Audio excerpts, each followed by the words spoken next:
फिलहाल छात्र जिस बात को लेकर बेहद परेशान हैं वो है कि इस बेरोजगारी के दौर में जहां सरकारी नौकरियों में प्रवेश पाना अपने आप में एक बहुत तगड़ा और बहुत टिपिकल टास्क हो गया है, और ऐसी स्थिति में लगातार 5 साल बाद अगर एक वैकेंसी आती है, और ऐसी स्थिति में आती है जब रेलवे के अंदर ऑलरेडी 3 लाख से अधिक पद खाली हों, तो रेलवे की तैयारी कर रहे विद्यार्थियों के लिए कम पदों का निकल कर आना, मात्र 5600 के आसपास पदों के ऊपर नियुक्ति के लिए लोगों की अभ्यर्थना मांगना, सरकार के द्वारा जैसे ही घोषित किया जाता है छात्रों में रोष फूट पड़ता है। मतलब साफ था कि कहां तो एक तरफ 3 लाख से अधिक पद खाली हैं रेलवे में, साथ ही साथ 5 साल से अधिक से छात्र इंतजार कर रहे हैं कि उनके लिए नौकरियां निकलेंगी, और वो अपने इस 5 साल के इंतजार के बाद जब 3 लाख खाली पदों पर सरकार वैकेंसी के अनुसार पद निकालेगी तो उस समय उन 3 लाख पदों के लिए वो अप्लाई कर सकेंगे। लेकिन जैसे ही सूचना आती है कि मात्र 5600 पदों के लिए असिस्टेंट लोको पायलट की वैकेंसी उपलब्ध है, इस बात से विद्यार्थियों में गजब नाराजगी निकलती है। और इस नाराजगी को हमने आपके सेशंस के माध्यम से पहले भी कवर किया है। जो लोग इस बात को बिल्कुल नहीं जान रहे हैं, जिनको हमारे सेशंस, जो स्टूडेंट नहीं है फिर भी सुन रहे हैं, उन्हें बता दें कि भारतीय रेल देश में सेना के साथ साथ हाईएस्ट जॉब देने वाले सरकारी संस्थानों में से जानी जाती है। और भारतीय रेल में फिलहाल मंत्री अश्विनी वैष्णव जी हैं, और भारतीय रेलवे में रेल चालकों की, जिन्हें कि loco pilot, assistant loco pilot कहा जाता है, इसकी वैकेंसी निकली है। यानी कि इन पदों की भर्ती के लिए बच्चे आवेदन कर पाएंगे। पदों की भर्ती जो निकली है उससे छात्रों में पदों की संख्या बढ़ाने को लेकर के मांग का भाव उत्पन्न हुआ है कि भाई इतनी कम वैकेंसी क्यों निकाली। और इस बात को लेकर के वो अपने अपने स्तर पर ट्विटर के माध्यम से, यूट्यूब के माध्यम से, अन्य सोशल मीडिया माध्यम से, और अब वो फिजिकली भी सरकार से मांग करने के लिए सड़कों पर उतर आए हैं। निश्चित ही ये कहना बहुत आसान होता है कि विद्यार्थी पढ़ने वाला है तो उसके लिए तो एक पद की ही आवश्यकता है, इतने सारे पद निकल गए, उन्हें तो एक पर फोकस करना चाहिए। लेकिन ऐसे समय पर जब पहले कभी 60,000 के आसपास पद निकले हों और आप अचानक 5,600 पद निकाल रहे हों, तो उन विद्यार्थियों ने, जिन्होंने ये मान रखा था कि अधिक पद होने पर कंपटीशन में कट ऑफ की जो संख्या है, कट ऑफ जो है वो कम जाएगी, लेकिन अचानक पता चलता है कि 5600 ही पद हैं, तो कंपटीशन कितना हाई होगा आप इसको अंदाजे में ले सकते हैं। और दूसरा, आप ऐसे समझ सकते हैं कि देश में फॉर्म भरने वाले, जो इस एएलपी के लिए फॉर्म भरने वालों की संख्या, वो लगभग 22 लाख के आसपास होने वाली है, और भी ज्यादा आंकड़ा पहुंच सकता है। ऐसी स्थिति में छात्रों का जो विरोध है वो अब फिजिकल भी होने लगा है, यानी कि छात्र अब सड़कों पर उतरकर भी प्रदर्शन कर रहे हैं। हमने जिस समय ये वैकेंसी आई थी उसके ऊपर सेम डे, यानी कि आज से 10 दिन पहले सेशन इसी प्लेटफॉर्म पर किया था। आप में से अगर किसी ने ना देखा हो तो हमने उस समय भी अपने द्वारा रेलवे वैकेंसी इंक्रीज को लेकर के अपनी तरफ से ट्वीट भी सरकार के साथ साझा किया था। ठीक है, तो आरआरबी, एएलपी और टेक्नीशियन रिक्रूटमेंट 2018 के बाद में अगर हम चर्चा कर रहे हैं तो अब 64,000 पोस्ट, जब हमने अपनी ये ट्वीट का आपको एक स्क्रीनशॉट दिखाया है कि 2018 में आखिरी बार 64,000 पोस्ट थी, जब एएलपी की वैकेंसी अब निकल कर आई है तो 5696, आप इसको 5700 पोस्ट कह सकते हैं। यानी कि 2018 के बाद में 19, 20, 21 तो ऑलमोस्ट कोरोना काल में ही निकल गया। ऐसी स्थिति में 18 के बाद अब 24 में जाके वैकेंसी आई है, 6 साल बाद वैकेंसी आई है। और ऐसी स्थिति में बच्चों का कहना है कि जब आप पहले इतनी निकाले थे और प्रोवाइडेड ये जानते हुए कि 3 लाख से अधिक पद खाली हैं, तो इतनी कम वैकेंसी क्यों निकाले। हमने ये सेशन ऑलरेडी आप लोगों के साथ किया है। ठीक है, हमने तमाम अपनी पाठशाला के सेशंस के थ्रू, अंकित इंस्पायर इंडिया के सेशंस के थ्रू बार बार इस विषय पर आपका और सरकार के लोगों का ध्यान आकर्षित करने का प्रयास किया है कि ऑलरेडी रेलवे में इतने पद खाली हैं, तो उन पदों पर विद्यार्थियों का, अभ्यर्थियों का ध्यान है कि हम इन पदों के लिए एलिजिबल एज में हैं, और अगर हमें मौका दिया गया तो हम इन पदों पर पहुंच करके ना केवल जॉब पाएंगे बल्कि राष्ट्र निर्माण में और राष्ट्र सेवा में भी काम कर पाएंगे। ठीक है साहब, अभी जो फिलहाल चर्चा हो रही है वो है असिस्टेंट लोको पायलट की 5696 यानी कि 5700 पदों पर निकली हुई वैकेंसी की। साथियों, जिस समय ये वैकेंसी आई थी उस समय भी मैंने आपसे डिमांड करके आपकी राय जानी थी। ट्विटर के माध्यम से, और उसी के बाद हमने अपना सेशन किया था।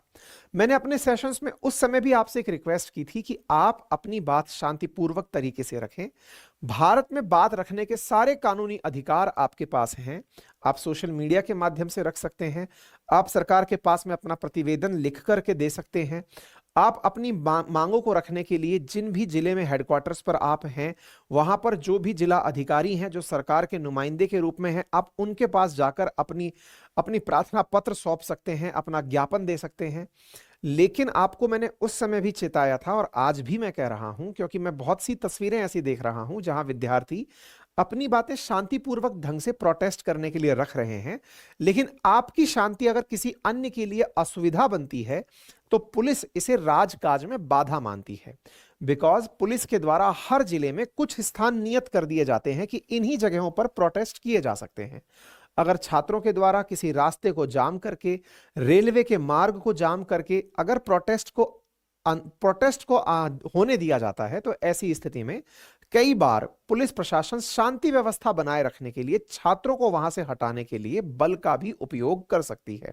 क्योंकि अल्टीमेटली किसी शहर की कानून व्यवस्था को बनाए रखना, यातायात को सुचारू रूप से संचालित होने देना और सारी चीजें सांप्रदायिक तरीके से भी हों और मतलब सांप्रदायिक सौहार्द के तरीके से भी चले और बहुत सारी व्यवस्थाएं रखना पुलिस की जिम्मेदारी में होता है। और ऐसी स्थिति में आप लोग, पढ़े लिखे लोग, अगर किसी कारण से पुलिस के किसी केस में या फिर पुलिस के द्वारा लिखे गए किसी मामले में आपका नाम पा जाते हैं, तो आपके लिए भविष्य में सरकारी नौकरी पाने का जो ख्वाब है वो निश्चित ही मतलब एक डार्क रियलिटी हो जाता है। तो ऐसी स्थिति में हमने आपको पहले भी समझाया है और आज भी समझा रहे हैं, गांधी जी के देश में आप हैं, यहां पर आपको अपनी बात रखने के बहुत सारे तरीके उपलब्ध हैं। बहुत सारे तरीके में जिनको लगता है कि वो फिजिकल प्रोटेस्ट करके अपनी बात रख सकते हैं, निश्चित ही रख सकते हैं, लेकिन उसके लिए आप प्रशासन से अनुमति ले सकते हैं। और प्रशासन अगर आपको लगता है कि अनुमति नहीं देता, तो आप अपने यूनियन के माध्यम से अपने जिला हेडक्वार्टर्स पर जो कलेक्टर्स हैं या फिर रेलवे के जो बड़े अधिकारी हैं जो उस क्षेत्र के लिए जिम्मेदार हैं, आप पर्सनली जाकर उन्हें अपना ज्ञापन दे सकते हैं।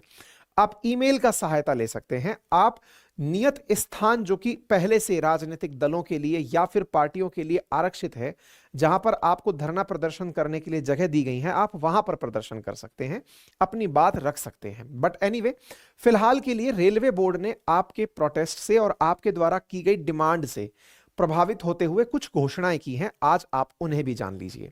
जैसा कि कई विद्यार्थियों के ट्वीट्स हैं, कई युवाओं के ट्वीट्स हैं कि इतने समय में इम्तिहान हो रहा है, तब जाकर के वैकेंसी आई है, इतने कम समय के लिए समय निकला है, 5 साल बाद वैकेंसी निकली है, 5 साल की वैकेंसी के अंदर इतने कम पदों के लिए वैकेंसी निकली है, छात्रों का क्या होगा। इसको लेकर के बहुत सारे छात्र अपने अपने स्तर पर ट्वीट्स करके अपनी अपनी डिमांड्स रख रहे हैं। और ट्वीट्स में सबसे बड़ी डिमांड इस बात की भी निकल कर आ रही है कि आपने 18 के बाद 24 में वैकेंसी निकाली है और 24 के अंदर निकली वैकेंसी में 6 साल तक जो बच्चा इंतजार में ही रहा, आज नहीं तो कल वैकेंसी आएगी, वो अब ओवर एज हो चुका है, यानी उसकी उम्र क्रॉस हो चुकी है, और ऐसी स्थिति में वो एग्जाम कैसे दे पाएगा। तो बहुत से छात्रों की यह भी डिमांड निकल कर आई कि वैकेंसी के अंदर एज बढ़ाई जानी चाहिए, एज रिलैक्सेशन किया जाना चाहिए। छात्रों की यह भी मांग निकल कर आई कि ना केवल एज रिलैक्सेशन अपितु पदों की संख्या में वृद्धि और कैलेंडर की नियुक्ति, यानी कि एक तरह से यह बताया जाए कि कैलेंडर किस समय जारी होगा, कब कब एग्जाम होगा। ऐसा तो नहीं है कि यह प्रक्रिया अपने आप में पंचवर्षीय प्रक्रिया बन जाए। आपने 5600 पदों पर वैकेंसी निकाली है, 5700 पदों पर वैकेंसी निकाली है, छात्रों की डिमांड होने लगी कि आप कम से कम ये तो बताइए कि ये पद वापस से भी आएंगे या नहीं आएंगे। तमाम प्रकार की डाउट्स बच्चों ने रखने शुरू किए। इस तरह की कई मीम्स की सरकार अब सो रही है, उसको जगाने के लिए, कुंभकर्ण की निद्रा से जगाने के लिए प्रयास किए जाएंगे। कई राजनीतिक बयानबाजी भी यहां पर होने लगी, सरकार से जोड़ करके बातें होने लगी। और ऐसी स्थिति में रेलवे के विद्यार्थियों की तैयारियों, जो तैयारी करने वाले विद्यार्थी हैं, उनके द्वारा एक अपने आप में रेल रोको आंदोलन शुरू किया गया और उस आंदोलन को फेसलेस किया गया, यानी कि किसी को भी इस आंदोलन को लीड नहीं करने दिया गया। लीड से मतलब है कि ना किसी शिक्षक को, ना किसी राजनेता को। छात्रों ने कहा कि जब कोई नहीं है तो हम अपनी बातों को खुद से रखेंगे। बिल्कुल सही है, अपने हक की बात है, और आप लोगों ने अपनी बातों को यहाँ रखा भी है, और रखते हुए बच्चे आपको यहाँ सड़कों पर फिलहाल बिहार में आपको दिखाई दे रहे हैं। ठीक इसी प्रकार से यहाँ पर एक बच्चा जो अपनी बात रख रहा है, वो अपनी बात रखते हुए बोल रहा है कि इतनी कम संख्या में वैकेंसी दी गई है। विशेष रूप से यहाँ पर पटना का जिक्र हो रहा है, बिहार का जिक्र हो रहा है कि बिहार में लोकसभा में जहाँ 40 सीटें हैं, वहीं पर एएलपी के लिए 38 सीटें निकाली गई हैं। ऐसी स्थिति में ये बात वाकई में कंसिडरेबल भी है कि बिहार में लोकसभा के लिए 40 सीटें हैं और वहीं पर रेलवे जोन की अगर बात की जाए एएलपी के अंदर तो पटना जोन के अंदर 38 सीटें हैं। तो बोले हमारे देश में तो अब ये समझ नहीं आ रहा है कि सांसद बना जाए या लोको पायलट बना जाए, क्योंकि लोको पायलट के लिए भी सांसद से कम सीटें हैं। इस प्रकार से बच्चों ने अपनी बातें व्यंग्यात्मक तरीके से सही बातें रखने का प्रयास किया है। इसके साथ साथ जो छात्र यहां प्रदर्शन कर रहे थे उनके साथ पुलिस पर उनमें से कुछ का पुलिस पर पथराव हुआ और ऐसी स्थिति में कई गिरफ्तारियां हुई। इस प्रकार की एक न्यूज कटिंग हमें मिली। कोई भी मेन स्ट्रीम मीडिया चूंकि इस बात को अभी तक कहीं हाईलाइट नहीं किया है, इसलिए अखबार के नाम पर हमारे पास कटिंग्स में कुछ लोकल ट्वीट्स और लोगों की तस्वीरें ही हैं जो हमारे छात्र हमें भेज रहे हैं। हमारे सोशल मीडिया हैंडल्स के माध्यम से, मैं ट्विटर के माध्यम से आप ही लोगों से बहुत सारी ट्वीट्स, बहुत सारी तस्वीरें मंगाकर आपके सामने इन्हें प्रदर्शित कर रहा हूं, क्योंकि मेन स्ट्रीम मीडिया में ये कहीं दिखाई नहीं पड़ रहा है। दैट इज वाई मैं आपको जो तस्वीरें दिखा रहा हूं वो तस्वीरें विद्यार्थियों की तस्वीरें हैं और ऐसी स्थिति में फैक्ट चेक की जिम्मेदारी मैं लेने से बचना चाहूंगा, क्योंकि संभव है कुछ तस्वीरें पुरानी भी हो सकती हैं, है ना। तो आप इस बात को विषय वस्तु के आधार पर समझ सकते हैं कि विद्यार्थियों की डिमांड है कि लोको पायलट और टेक्नीशियन की सीटें बढ़ाई जाएं। दूसरा, रेलवे में जो खाली पड़ी सीटें हैं उन पर नियुक्ति हो। तीसरा, रेलवे में परीक्षा का कैलेंडर जारी हो और आयु सीमा में 5 वर्ष की छूट हो। रेलवे का निजीकरण बंद हो। आरआरबी, जेई और एनटीपीसी के लिए भी सीटें निकल कर आए। इस प्रकार की तस्वीरें बाहर निकल कर आई। ऐसी स्थिति में विद्यार्थियों के द्वारा उत्तर प्रदेश, झारखंड, कई जगह बिहार में सड़क पर उतर करके प्रदर्शन किए गए। जब ये चर्चा बहुत ज्यादा होने लगी तो इसी बीच में अश्विनी वैष्णव जी बाहर आए और अश्विनी वैष्णव जी जो रेल मंत्री हैं उन्होंने आकर के अपनी बातें रखते हुए कहा कि हमने अभी 1.5 लाख पदों पर भर्ती कंप्लीट की है। और ये सब जानते भी हैं कि ग्रुप डी और ये जो एएलपी वगैरह की जो वैकेंसीज हैं इसमें 1.5 लाख से अधिक पदों के लिए सरकार ने हाल ही में भर्ती प्रक्रिया कंप्लीट की है। अश्विनी वैष्णव जी ने आकर के कहा कि आने वाले समय में हम इस प्रक्रिया को अब ईयरली बेसिस पर करने वाले हैं, क्योंकि 1.5 लाख से अधिक पदों पर हमने हाल ही में भर्ती प्रक्रिया पूर्ण की है और भर्ती प्रक्रिया पूर्ण होने के बाद उसमें भी 3-4 साल का समय लग गया है। आगे से हम इन प्रक्रियाओं में प्रतिवर्ष के हिसाब से रिक्रूटमेंट के लिए पद निकालते रहेंगे। यानी कि इन्होंने अपने बयान में यह क्लियर किया। We have recently completed the employment process for 1,50,000 new employees, and immediately after concluding that, we have started the new process for the selection of ALPs. This is the first step. There will be more employment opportunities in technical and non-technical popular categories. इन्होंने कहा कि technical और non bunching everything together, non technical दोनों जगहों पर अब और vacancies निकलेंगी so that more and more people can get opportunities. और हम इस पूरी प्रक्रिया को बंचिंग की जगह यानी कि इकट्ठा करके देने की जगह मतलब टुकड़ों में देने वाले हैं। यानी कि एक तरह से ये समझिए कि इतने साल से बची हुई जो वैकेंसीज हैं, लेट से 3 लाख वैकेंसीज हैं, तो उन्हें एक बार में निकालने के स्थान पर टुकड़ों में निकाला जाएगा। इस तरह की बातें इन्होंने अपने भाषण में कही। इनके द्वारा दिया गया भाषण, इसके तुरंत बाद ईस्ट सेंट्रल रेलवे के जो जनरल मैनेजर हैं अनिल कुमार खंडेलवाल जी, उनका भी सेम इसी प्रकार का बयान आया, जिसमें उन्होंने कहा कि छात्रों के मध्य उत्पन्न हुई भ्रांतियों को दूर करते हुए अनिल कुमार खंडेलवाल ने कहा कि रेल ने हाल ही में 1.5 लाख पदों पर रोजगार प्रक्रिया पूर्ण की है और पुनः एएलपी की प्रक्रिया प्रारंभ की है। अब रेलवे हर साल नियमित रूप से रिक्तियां निकालेगा। मतलब यह हुआ कि जो छात्रों ने प्रोटेस्ट किया उसका यहां पर एक जो बहुत बड़ा इंपैक्ट देखने को मिला वो ये है कि एक जानकारी बाहर आ गई और वो ये कि रेलवे अब हर साल वैकेंसी निकालेगा। तो एक प्रकार से ये समझिए कि जो 6 साल से लंबित प्रक्रिया थी अब वो चूंकि हर साल नियमित रूप से हो जाएगी, तो ये अपने आप में छात्रों के द्वारा किए गए इस प्रोटेस्ट का और इस डिमांड का सकारात्मक असर है। क्योंकि आपने डिमांड रखी थी कि कैलेंडर जारी हो। कैलेंडर का मतलब एटलीस्ट ये ना हो कि अब निकल गई या पता नहीं कब आएगी, हर साल आएगी, ये बात यहां पर निकल कर आई। इसके साथ साथ बच्चों का लाइव प्रोटेस्ट चलता रहा, बहुत सारे सोशल मीडिया की हमें कटिंग मिली और इसी के साथ फिर 29 तारीख को यानी कि कल एक सूचना बाहर निकल कर आती है, एक नोटिस बाहर निकल कर आता है, एडवांस नोटिस निकल कर आता है, जिसमें यह बताया गया कि आने वाले समय में प्रक्रिया को किस तरह ट्रांसपेरेंट रखा जाएगा, एज से लेकर के जल्दी ही बहुत सारे अपडेट आपको इस नोटिस में मिलने लगेंगे, इस प्रकार की बात रखी गई। हमने अपनी पाठशाला का जो ट्विटर हैंडल है वहां पर भी आपको यह नोटिस साझा किया था, यानी हमारे स्तर पर आप लोगों को अपडेट करने का प्रयास हम लोग कर रहे हैं। साथ ही साथ एक और नोटिफिकेशन निकल कर आया जिसमें विद्यार्थियों की, एग्जाम देने वाले छात्रों की जो डिमांड थी उसे ध्यान में रखते हुए एज रिलैक्सेशन के बारे में नोटिस आया। एज रिलैक्सेशन में कहा गया कि इस बात को ध्यान में रखते हुए it has been decided to provide age relaxation of 3 year over and above the prescribed upper age limit mentioned in the notification. यानी जो 18 से लेकर 30 साल तक की क्राइटेरिया था उसमें 3 साल का एज रिलैक्सेशन अनरिजर्व्ड कैटेगरी के अंदर दे दिया गया है। बाकी अन्य कैटेगरीज में कैटेगरीज के हिसाब से रिलैक्सेशन, जैसे SC ST के लिए 5 साल का, OBC के लिए 3 साल का, इस प्रकार से एज रिलैक्सेशन दिया गया। तो जो छात्रों की मांग थी कि वो प्रोटेस्ट में डिमांड कर रहे थे कि जो फिलहाल वैकेंसी आई है इसमें एज रिलैक्सेशन दिया जाए, तो यहां पर एज रिलैक्सेशन की मांग पूरी हुई। दूसरी जो इंपॉर्टेंट नोटिस निकल कर आई, जो कि आज ही आई है, उस नोटिस में यह साफ मेंशन किया गया है, जो बच्चे डिमांड कर रहे थे कि कैलेंडर जारी हो, तो यहां पर प्रॉपर तरीके से कैलेंडर जारी किया गया, जिसमें यह कहा गया है the CBT 1 exam of this post, यानी जिसके लिए ALP के लिए यह नोटिस है, और यह बहुत इंपॉर्टेंट है और मैं विशेष रूप से उन छात्रों से निवेदन करूंगा जो तैयारी में लीन है, कृपया करके वो इस तारीख को ध्यान से जान लें। 19 फरवरी तक ही आपके एडमिशन के लिए मतलब एप्लीकेशन फॉर्म सबमिट किए जाएंगे, 19 फरवरी तक, नंबर 1। नंबर दूसरा, जो टेंटेटिव डेट शेड्यूल की गई है आपके CBT 1 एग्जाम के लिए, वो अगस्त 2024 प्लान की गई है। तो ये तारीख ध्यान रखिएगा, CBT 1 अगस्त 2024 में। सेकेंड स्टेज का जो एग्जाम है वो सितंबर 2024 में टेंटेटिव रखा गया है। एप्टीट्यूड टेस्ट नवंबर 2024 में टेंटेटिव रखा गया है, और इसके बाद में shortlisting of document verification will be released by November 2024 या दिसंबर 2024। यानी एक प्रकार से यह प्रक्रिया जो साल की शुरुआत में शुरू हुई है, इस साल के अंत तक पहुंचते पहुंचते नियुक्ति प्रक्रिया पूरी हो जाएगी, ऐसा यहां पर इस नोटिस में कहा गया है। इंपॉर्टेंट नोट डालते हुए यह कहा गया है कि centralised employment notification for the next cycle of recruitment to the post of ALP is provisionally planned for issue in January 2025।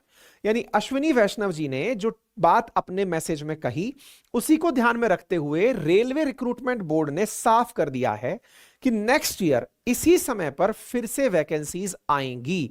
यानी कि वैकेंसीज का अब एक कैलेंडर जो बच्चे डिमांड कर रहे थे वो आ गया, एग्जाम का टाइम टेबल आ गया, नंबर तीसरा एज रिलैक्सेशन आ गया। बच गया पदों की संख्या की बढ़ोतरी। यही कारण है कि छात्रों के द्वारा ये तारीखें कृपया करके ध्यान रखिएगा, आप में से किसी को जरूरी हो तो इसका स्क्रीनशॉट भी ले सकते हैं, ये बहुत इंपॉर्टेंट है अगर आप तैयारी के भीतर हैं, ठीक है। इसके बाद बड़ी संख्या में छात्रों का प्रदर्शन हुआ कि उनकी बातें जब मानी ही जा रही हैं तो निश्चित रूप से पद बढ़ने की बात भी संभवतः मान ही ली जाए। ऐसी स्थिति में लगभग हजारों की संख्या में छात्र प्रदर्शन करने के लिए सड़कों पर उतरे, और सड़कों पर उतरे हुए छात्रों में से कई छात्र पटना में भी सड़कों पर उतरे।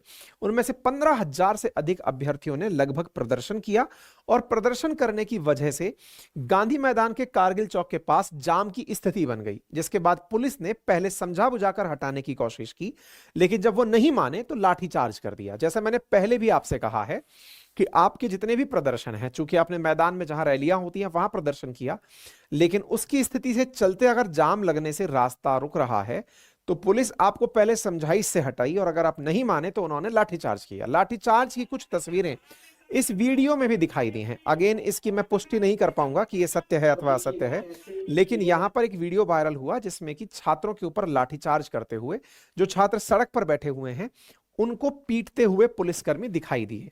अब चूंकि आप में से ही कोई आपका ही भाई पुलिस की कर्मी के जॉब में भी होगा, आप भी जब कभी जॉब पाएंगे, पुलिस की परीक्षा देकर जब आप पुलिस में जाएंगे, तो आपके ऊपर एक तो भाव ये होता है कि मेरे छोटे भाई जो बेरोजगार हैं वो सामने बैठे हैं, मैं उनके लिए कुछ बेहतर कर सकूं, लेकिन मेरी भी ड्यूटी है, यानी कि बीइंग ए पुलिसमैन एक ड्यूटी बनती है कि मैं इस जगह कानून व्यवस्था जो पद मुझे प्राप्त हुआ है उसकी पालना करूं। एक नैतिक द्वंद की स्थिति, आप कई बार, आप में से बहुत सारे लोग पुलिस से नाराज हो जाते हैं, आपको लगने लगता है कि पुलिस वालों ने बहुत गलत कर दिया, लाठीचार्ज कर दिया, ये निर्दयी लोग हैं, इन्होंने दौड़ा दौड़ा कर मारा है।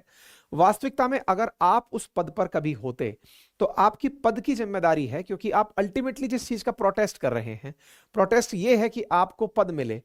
पद पर गया हुआ का कोई आपका बड़ा भाई जो आपके ही परिवार का सदस्य हो सकता है, जो आपके पद के दायित्व को निभा रहा है, उसके लिए बड़ा ही नैतिक द्वंद होता है कि वो आप पर लाठीचार्ज कैसे करे। लेकिन चूंकि उसको जॉब दिया गया है कि वो उस जगह कानून व्यवस्था को बनाकर रखे, वो रास्ता खुलवा कर चले। हो सकता है कि आपके द्वारा रोके गए रास्ते में कोई बच्चा ऐसा हो जो कि हॉस्पिटल जाने वाला हो सकता है कोई परिवार ऐसा हो जिसके घर में कोई ट्रेजेडी हुई हो सकता है कोई बहुत इंपॉर्टेंट काम हो, कोई हो सकता है आपका ही भाई हो जो कि परीक्षा देने से वंचित रह जाए जाम की स्थिति से। तो पुलिस की जिम्मेदारी होती है कि वो रास्ते को, मार्ग को सुचारू रूप से चलाए। तो आप पुलिस वालों के प्रति अपने मन में नकारात्मक भावना लेकर आए, क्योंकि ये कानून व्यवस्था की पालना के लिए है, ठीक है। और सबसे इंपॉर्टेंट बात, चूंकि सभी देश, पूरे देश के बच्चे इस एग्जाम को दे सकते हैं, तो पटना वाले जो बच्चे एग्जाम दे रहे हैं उनका प्रोटेस्ट और उनके ऊपर लाठीचार्ज, ये पटना वाले विद्यार्थियों का जो सरकारी नौकरी के प्रति प्यार है वो भी दर्शाता है। लेकिन आपके ही भाई हैं जो आप पर लाठीचार्ज कर रहे हैं, उन पर नाराजगी ना टालें। मतलब मेरी सिंपैथी उन पुलिस कर्मियों के प्रति भी है। अब आप में से कुछ लोग कहेंगे सर ऐसी स्थिति में क्या कहेंगे जब बच्चों को ले जा करके पीटा जा रहा है, इस तरह की कुछ मैसेजेस आ रहे हैं कि सर क्या करेंगे, देखिए यहाँ छात्रों को पीटा जा रहा है। समटाइम्स पुलिस के रवैये में यह भी एक रवैया होता है, हालांकि यह उचित नहीं ठहराया जा सकता, ना मानवीय मूल्यों के आधार पर ठहराया जा सकता, लेकिन पुलिस लाठीचार्ज करने के लिए जब विवश होती है तो एक पुलिस में कथन कहा जाता है कौवा मार के टांकना, कि किसी एक को इस प्रकार से आप सैंपल बना दो कि और लोग उसे देखकर यह समझे कि जब इसके साथ ये हो सकता है तो ये हमारे साथ भी हो सकता है। यकीन मानिए इनमें से जो भी खड़ा हुआ यह कृत्य कर रहा है, दिल से इनमें से कोई भी आपका बुरा नहीं चाहता है, लेकिन आप भी इनके साथ सामंजस्य के साथ कार्य करें। मेरी तो आपसे एक शिक्षक के नाते, एक मतलब समाज के सदस्य के नाते और इनसे भी संबंधित होने के नाते आपसे ये रिक्वेस्ट रहेगी कि आप दोनों रूप से सही तरीके से अपना प्रोटेस्ट करें। बाकी उम्मीद है कि आपकी जल्दी ही मांगे पूरी होंगी, और पूरी होंगी तो आपको और अच्छे अवसर मिलेंगे। लेकिन जो पढ़ने की तैयारी कर रहे छात्र हैं वो नियमित रूप से अपना प्रयास जारी रखें और अच्छे से पढ़ाई करें। ठीक है साहब, फिलहाल के लिए इतना ही। बाकी मैंने इस जानकारी को भी आपके सामने लाने से